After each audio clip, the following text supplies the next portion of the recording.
नमस्कार, बहुत बहुत स्वागत है आपका। आप देख रहे हैं न्यूज़ 18 का डिजिटल प्लेटफॉर्म। मैं हूं आपके साथ ऋतु ज्ञानवानी। डोनाल्ड ट्रंप ने जिन लोगों को पिछले ही साल नियुक्त किया था, उनमें से 3 की विदाई की खबर आ रही है। रॉयटर्स की रिपोर्ट के मुताबिक ट्रंप प्रशासन के 3 बेहद महत्वपूर्ण लोगों को हटाए जाने की प्लानिंग हो चुकी है। बस वक्त और तारीख तय होनी है। ईरान युद्ध की वजह से अमेरिका के अंदर भी कलह मची हुई है। भले ही इसे सार्वजनिक तौर पर स्वीकार नहीं किया गया हो, लेकिन इसके संकेत साफ तौर पर दिखाई दे रहे हैं। अमेरिकी पत्रिका द अटलांटिक ने रिपोर्ट दी है कि राष्ट्रपति डोनाल्ड ट्रंप के प्रशासन में 3 प्रमुख लोगों के इस्तीफे या हटाए जाने की सक्रिय चर्चा चल रही है। ये 3 महत्वपूर्ण हस्तियां हैं। एफबीआई डायरेक्टर काश Patel, army secretary Daniel Driscoll और लेबर सेक्रेटरी लोरी शाविस डेरेमर। सूत्रों के मुताबिक ट्रंप अभी इस पर पूरा मन नहीं बना पाए हैं और इन्हें हटाने की तारीख भी नहीं तय हुई है। इन तीनों महत्वपूर्ण लोगों को हटाए जाने की चर्चा हाल ही में अटॉर्नी जनरल पाम बॉन्डी और होमलैंड सिक्योरिटी सेक्रेटरी क्रिस्टी नोयम की बर्खास्तगी के बाद आई है। इसी बीच अमेरिका के आर्मी चीफ रैंडी जॉर्ज को भी हटा दिया गया। ऐसे में ये चर्चा में है क्योंकि कभी ट्रंप प्रशासन का अनऑफिशियल नारा था नो स्कल्पस, जो अब धड़ाधड़ लोगों के हटाए जाने के बाद बदलता नजर आ रहा है। ये तीनों आखिर कौन हैं और कितने महत्वपूर्ण हैं? तो देखिए, काश पटेल एफबीआई डायरेक्टर हैं। काश पटेल एफबीआई के 9वें डायरेक्टर हैं। वे फरवरी 2025 से इस पद पर हैं।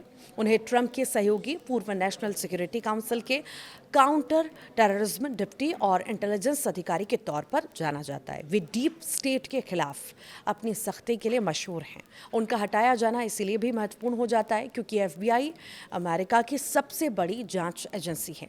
देश की आंतरिक सुरक्षा, आतंकवाद विरोध, जासूसी रोधी अभियान और बड़े आपराधिक मामलों की जांच इसी के जिम्मे है। युद्ध के समय में विदेशी जासूसों, घरेलू खतरे और राष्ट्रीय सुरक्षा से जुड़ी जांचें सीधे इसी एजेंसी से जुड़ी होती हैं।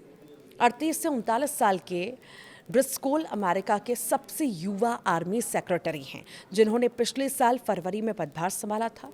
पूर्व आर्मी कैवलरी स्काउट रहे, इराक युद्ध में तैनात रहे और वे एक वकील और व्यवसायी के तौर पर भी पहचान रखते हैं। उन्हें आधुनिक ड्रोन तकनीक और आर्मी आधुनिकीकरण पर जोर देने की वजह से ड्रोन गाई भी कहा जाता है। उनके पास अमेरिकी आर्मी की पूरी जिम्मेदारी है, जिसमें ट्रेनिंग, हथियार, बजट और ऑपरेशन है। ऐसे में वर्तमान ईरान युद्ध के दौरान आर्मी की भूमिका के लिए पद बेहद अहम है। ओरेगन के पूर्व कांग्रेस सदस्य और मेयर लोरी शावेज ने मार्च 2025 से लेबर विभाग के प्रमुख तौर पर पद संभाला। यूनियन फ्रेंडली रिपब्लिकन के रूप में जानी जाती हैं और छोटे व्यवसायों और श्रमिकों की हिमायती हैं। लेबर विभाग श्रमिक अधिकारी और यूनियन वेतन, रोजगार और कार्यस्थल सुरक्षा देखता है। युद्ध की वजह से बढ़ती महंगाई, तेल की कीमतें और डिफेंस इंडस्ट्री में मजदूरों को की ज़रूरत को देखते हुए ये पद अर्थव्यवस्था के लिए क्रिटिकल है। हटाए जाने के आखिर क्या संकेत हो सकते हैं? तो देखिए, हाल के महीनों में पटेल पर एफबीआई संसाधनों के दुरुपयोग और जांच में देरी के आरोप लगे। ड्रिस्कोल के कार्यकाल में आर्मी चीफ ऑफ स्टाफ को हटाया गया। शावेस डेरेमर के स्टाफ पर मिसकंडक्ट की जांच चल रही थी। ऐसे में ट्रंप ज्यादा वफादार और आक्रामक लोगों को जगह देना चाहते हैं।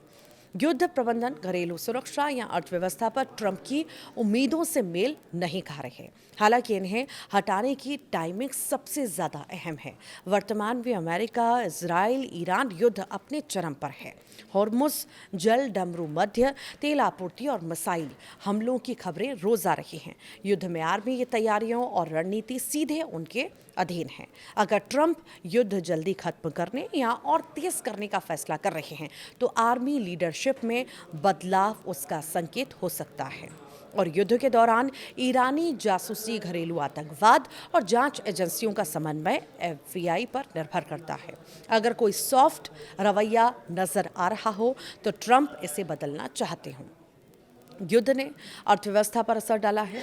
डिफेंस फैक्ट्रियों में मजदूरों की मांग है। स्ट्राइक्स और महंगाई, लेबर नीति में बदलाव युद्ध समर्थित अर्थव्यवस्था के लिए जरूरी हो सकता है। कुल मिलाकर ये बदलाव युद्ध के बीच ये देखा जा रहा है कि ट्रंप प्रशासन में सब कुछ ठीक नहीं है। ट्रंप कैबिनेट मीटिंग में भी ईरान युद्ध पर भी फोकस कर रहे हैं और जीत का दावा कर रहे हैं। इसी बीच इस तरह का बदलाव बताता है कि अमेरिका के अंदर भी ईरान युद्ध को लेकर एक मत नहीं है। उनके ही कई करीबी इससे लेकर बयान देते हुए कह चुके हैं कि ये इतना जरूरी नहीं था जितना बनाया गया।